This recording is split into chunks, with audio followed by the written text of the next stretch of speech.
right, good evening, everyone. Welcome to the Marshall W. Allworth Planetarium. My name is Jessica. I am the director and will be your tour guide to the Northern Lights tonight. You've also met Spencer, one of our students who works here, who's helping out with the show. So for our show tonight, it's all about the Northern Lights, the aurora.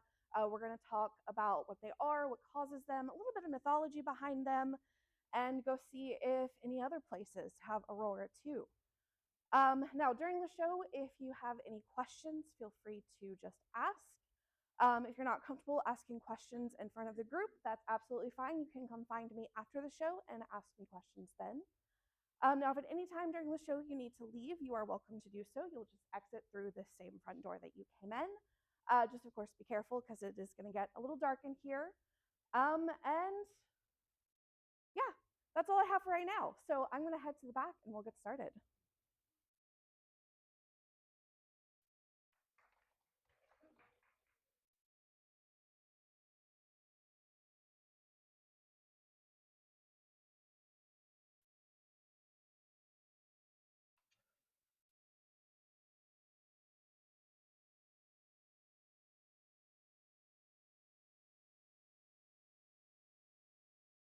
Okay.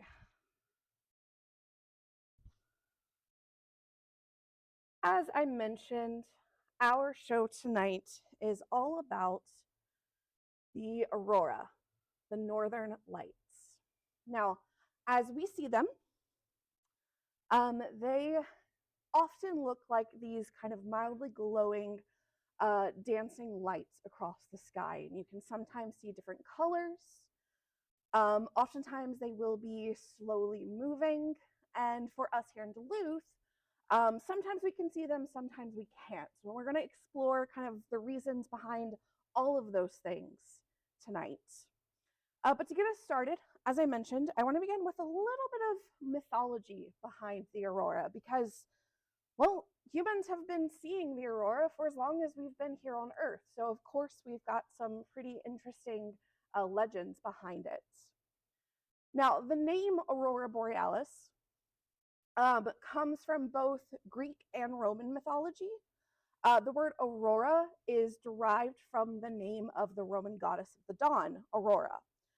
She traveled from east to west, announcing the coming of the sun. And then the term borealis comes from the Greek word boreas, which means wind. And so aurora borealis is the northern winds that bring the light. And that is a pretty fitting description for what we're seeing.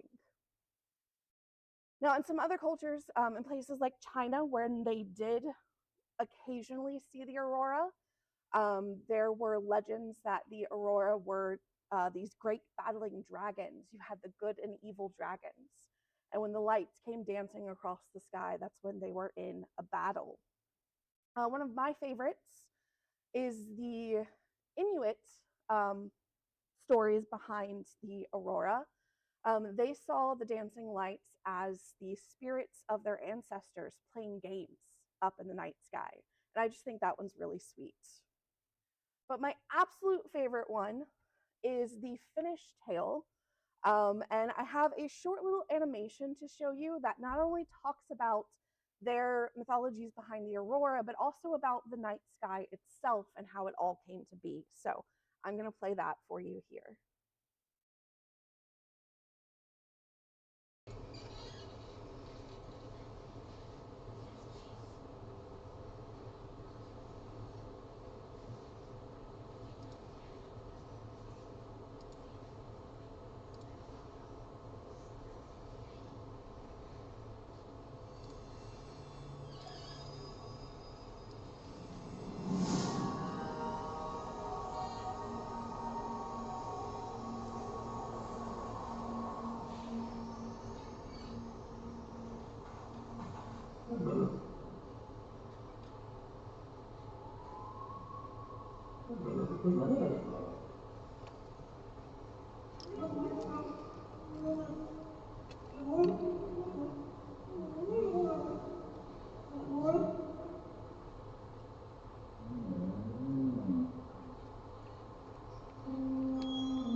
that is the tail of the firefox, which dances across the night sky and whose glowing tail creates the aurora as we see it. So I want to obviously give credit to the amazing people who made this little animation. I have to admit, it's one that I have seen so many times at this point after doing the show repeatedly, but I still smile every time through it. I just absolutely love it. All right. Well, let's get into some of the science here, what's going on. Now, this is our view of the aurora from here on the surface of the Earth. But let's go take a look at it from space.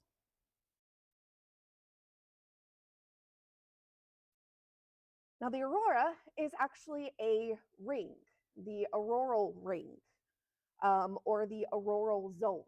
And I have to say, saying auroral multiple times in a row is extremely difficult for me still.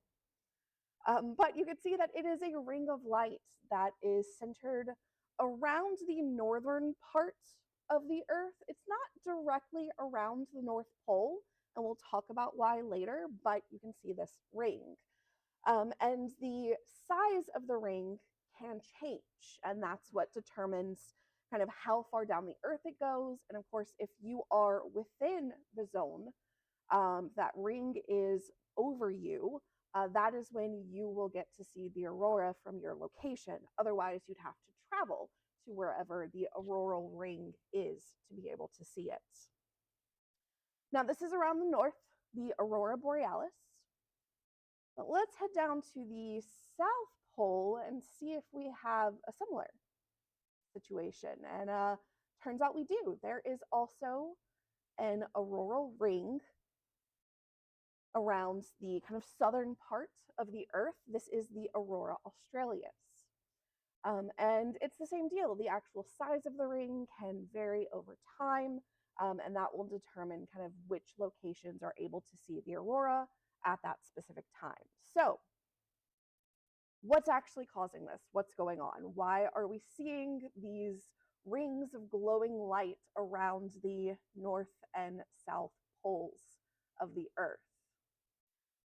Well, the answer is twofold. The biggest reason is our sun. Our sun is a star, a giant ball of hot gas, mostly hydrogen and helium. But as you can see in this image of the sun, there are wisps and streams that come off the sun. These are charged particles that are constantly kind of flowing out and away from the sun. And we call this the solar wind. And so the solar wind, the stream of charged particles, is constantly flowing out from the sun in all directions, including towards us, the Earth. Now, in addition to the solar wind, you can also see that in some areas, like here's a really good one up near the kind of top left, more on the left, we can see these loops of gas coming off the visible surface of the sun. A loop of gas on the sun is called a prominence. And you have just this gas that's following the sun's magnetic field lines as it loops out and then comes back down. But sometimes that loop gets stretched a little bit too far and the magnetic field line actually snaps. Very much like if you stretch a rubber band too far, this loop will snap and it flings all of the gas and charged particles that were a part of it into space. And we call that a solar flare. And so when solar flares happen, they fling even more gas and charged particles off of the sun in addition to the solar wind. And yes, if that stuff is flung towards us, we're going to have, a lot more stuff heading our way. Then, at the most dramatic, we have a coronal mass ejection, which is like a flare, but much bigger. And so you just have a whole lot more gas and charged particles being flung off the sun towards us. So all of that is to say, we constantly are being bombarded by charged particles coming from the sun. And it looks a little something like this, with these charged particles constantly being flung towards us. But if you look closely around the Earth, we're going to zoom in just a second. If you look really closely, you can see that a lot of these charged particles are actually being deflected around the Earth. I'll pause it right there so you can see that. Almost like we have an invisible shield here that is deflecting those charged particles, moving them away from us, out around us, rather than having them directly hit the Earth. And we do essentially have an invisible shield. This is the Earth's magnetic field.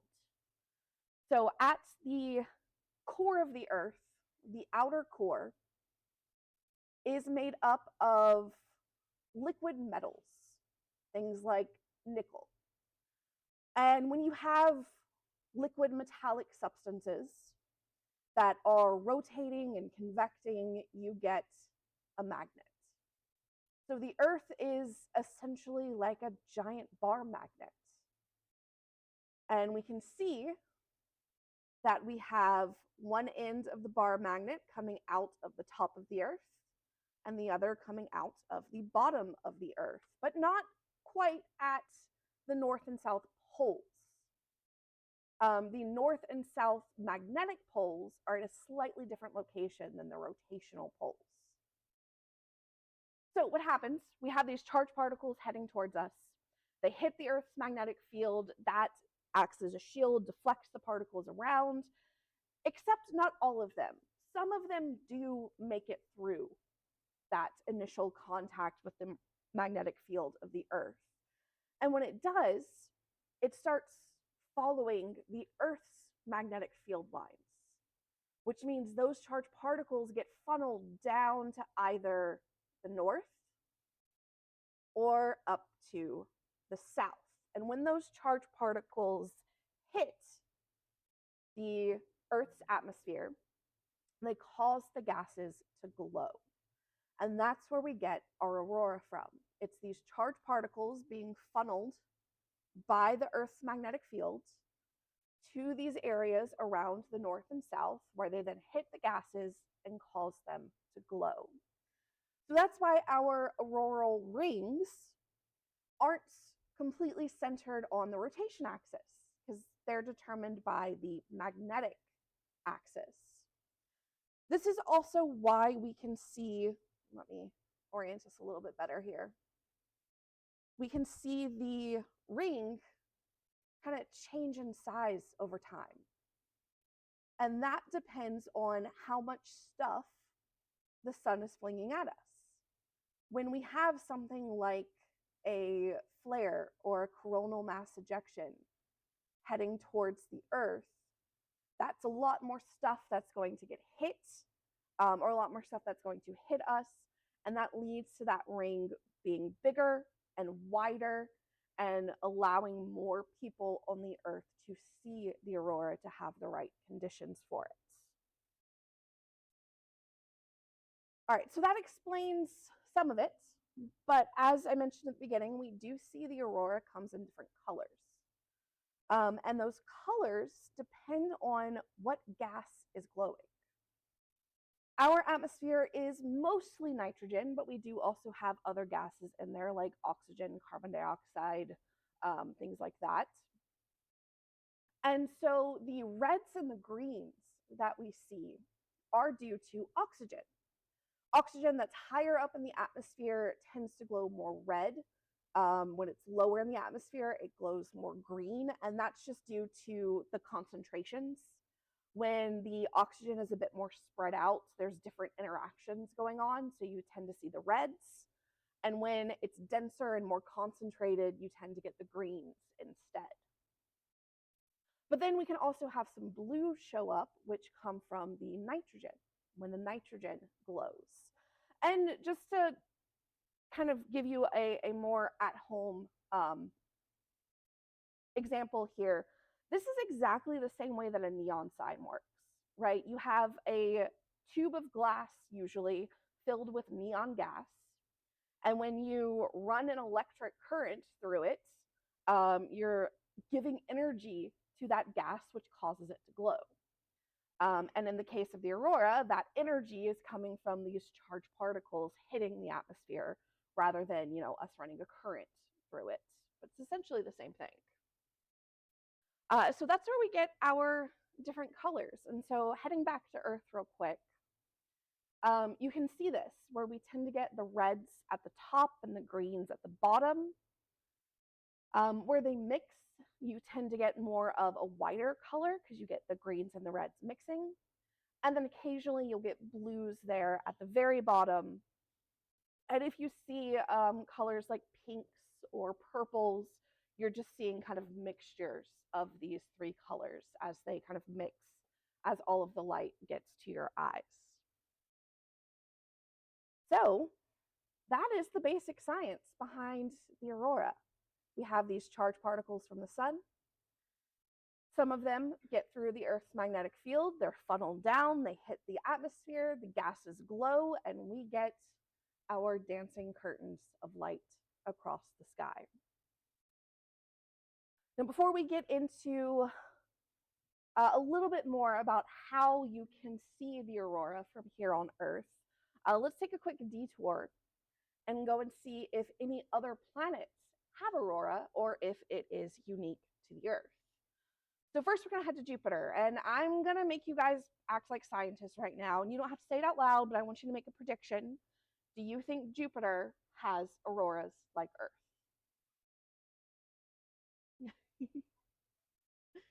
All right, let's go find out. So we're going to head over to Jupiter, and look at that. Just like we saw on the Earth, Jupiter has rings of aurora around the north and around the south. And Jupiter's aurora are caused by the exact same phenomena as Earth's. Jupiter also has a magnetic field. Instead of being caused by liquid metals like nickel, Jupiter's magnetic field is due to liquid metallic hydrogen, which if you've never heard of that before, I'm not shocked. It is an extremely rare substance that you really only get in conditions like deep inside Jupiter.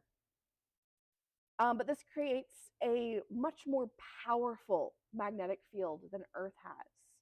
And so that's why the aurora is leaning more blue, because we're seeing, one, just more energy being given to the atmosphere, but we also have slightly different compositions of the gases as well, and that's why we see these different colors. Yeah, so that is Jupiter and its auroras. All right, we got one more place we're going to go. I'll let you decide again. We're going to go see Saturn. What do we think?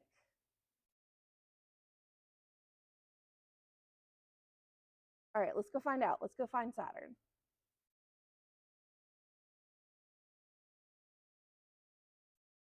Well, looks like we got some aurora around the north. Let's go check the south.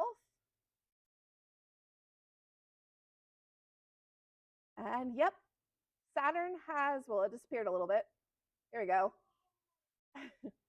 Saturn has aurora too, for the exact same reason as Jupiter. It's got that liquid metallic hydrogen in it, and that's creating a very powerful magnetic field and leads to Saturn having aurora as well. Now, the rest of the planets are a slightly different story. Uranus and Neptune do see a type of aurora caused by a similar mechanism, but it looks completely different because their magnetic fields are just totally wonky. And I don't have any good kind of depictions of them, or else I would show you those as well. Mercury doesn't have a magnetic field, so can't have aurora. Strangely, though, Venus and Mars also don't have a magnetic field, but we do see something like an aurora, but it can't be the same thing as we're seeing on these other planets since they don't have a magnetic field. And if you note the kind of questioning in my voice, that's because we have no idea what's causing these. It was completely unexpected. We don't understand where it's coming from. So it's maybe they have aurora. Maybe it's just something that, may look similar, but it's completely different. We're still trying to figure that out. All right, let's head back to Earth. So I'm sure many of you here are here because you're interested in the aurora and you would like to see it for yourself. So first, I just want to know, has anyone actually seen the aurora in person? I've got a couple hands. Okay. If you haven't, raise your hand if you want to see it. That's what I expected. Okay. So let me give you some tips and tricks here on how to see the aurora. Now, in Duluth, we are not always in the auroral zone. That ring is not always over us. We have to wait for conditions where we have things like solar flares and coronal mass ejections that cause that ring to grow bigger and wider so that it does come over us. And so that means what you need to do is pay attention to space weather. The problem is space weather is not easy to predict. We can't very easily or accurately know when a flare is going to happen or when a CME, a coronal mass ejection, is going to happen. But what we do know is that the light will reach us before all of the gases. So once we see a flare happen, we get about a day and a half to 2 days warning where we know this stuff is heading towards us. And so our chances for an enhanced good aurora are going to be better. Now, one of the things I highly recommend if you're wanting to kind of keep track of this is to get something like the Aurora app. This is an app for your phone. It works on iOS and Android, and it is free. And it is essentially a aurora prediction. It gives you information based on your location, how likely it is to see the aurora. It uses maps to show you where that auroral zone is. And one of my favorite features, if you enable notifications, it will tell you when conditions are peaking in your area. And it will send you a little notification that say, hey, you have a decent shot at seeing the aurora if you go outside right now. So I highly recommend this, especially if you're just getting into or trying to learn, how to understand space weather and these predictions. Now, one of the things you will see if you use the Aurora app or any other app or website that kind of forecasts the aurora is they use something called the KP index. And this is just an index of the intensity of the aurora from 0 to 9. For us to see it in Duluth, we need that KP index to be at least a 5. And that's going to indicate that that auroral ring is going to come down far enough to get to us. Higher than 5 is even better. But we need generally around a 5 to be able to see it. Now, let's say we have a flare heading our way. We know it's coming. It's going to hit us, the next night.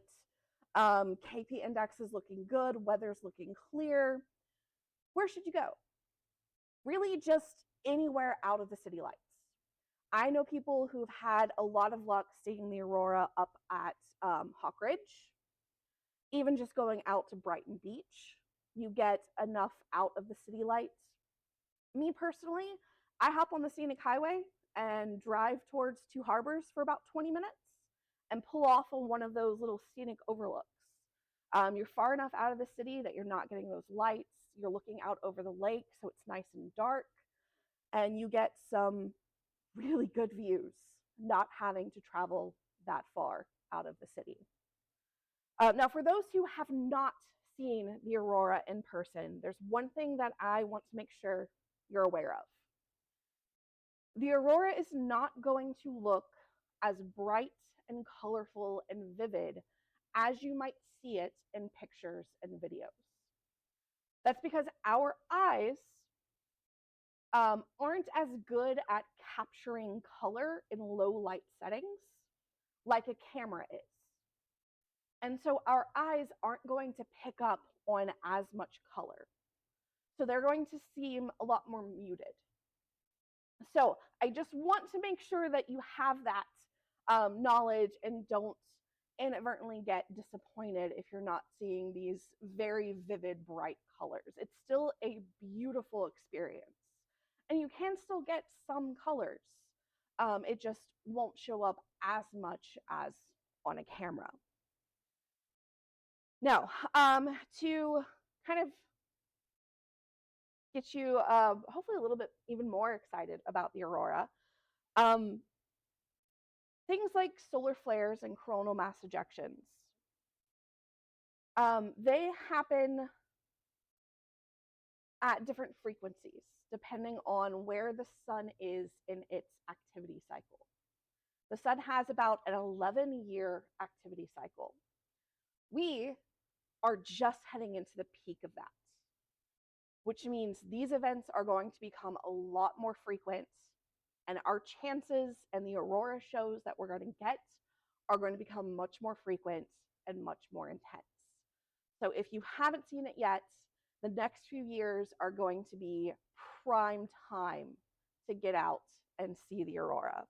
And to give you a little bit more of a kind of sneak peek of what it can be like, I have a video here of the aurora that took place about a year ago, back March 23rd of last year, that big aurora storm that we got.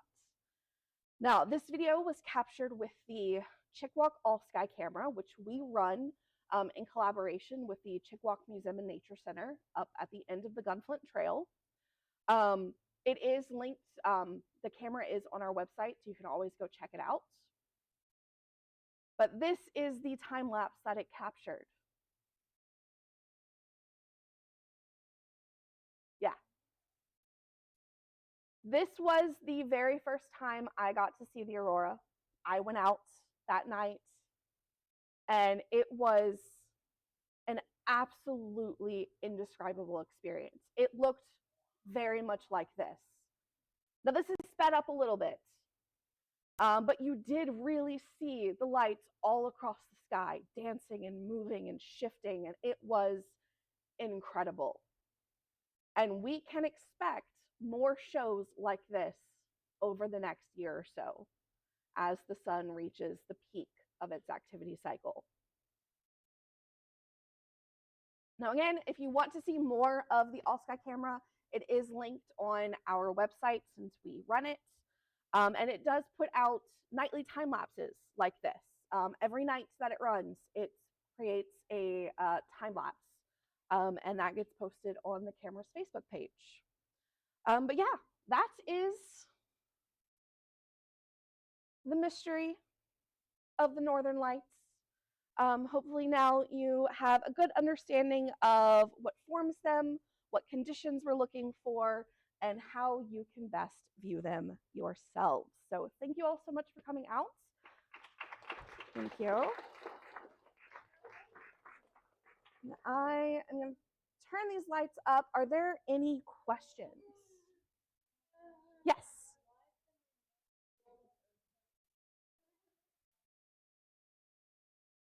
Why is it, say a little bit louder? Oh, why does it look all bent and wonky? So part of that is just from our viewing angle from where I was as we were seeing it. And because it does make nice loops around from the kind of north to the south. So when you were seeing them bend weird, a lot of that was just how we were viewing it from being that close to the earth. But that's a very good question. Any other questions? Yes. Mm-hmm.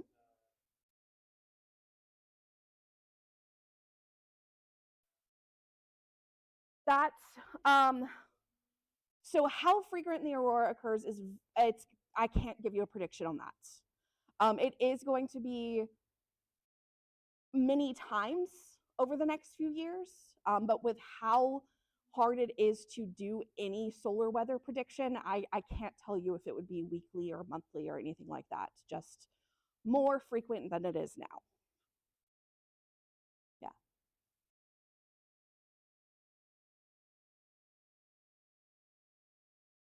So that's a really good question and something I forgot to mention. It is a very common misconception that aurora are more frequent in like the winter. That's actually not the case. They are just as likely to happen any time of the year. That misconception comes from one, a lot of the times when we get pictures of aurora, it's really far up north where they have snow on the ground for a long time. But also in the winter, because we have such long nights, we get more opportunity to see it because it's dark for longer. So in that case, in that sense, winter is better because you just have dark for longer, but they can happen any time of year.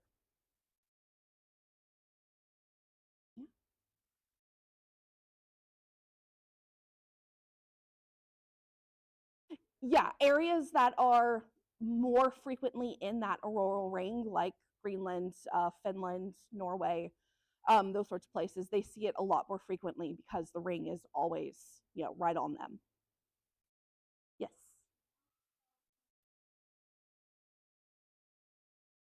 Ooh, how far down can the aurora reach? I don't know the exact latitude, but I do know, what was it, like 10 years ago or something, in the last peak, people were seeing it down in like the southern US. So it can actually get pretty low. Yeah.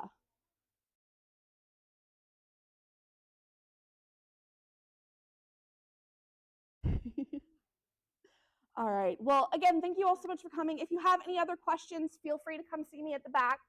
But thanks again for coming. Have a safe trip home and a wonderful rest of your week. Shows on Wednesdays, or how do I see? Is that on your web on the Facebook page? Yeah. Okay. Yeah. All right. Facebook or our website has our monthly schedule. I just posted the May schedule up there.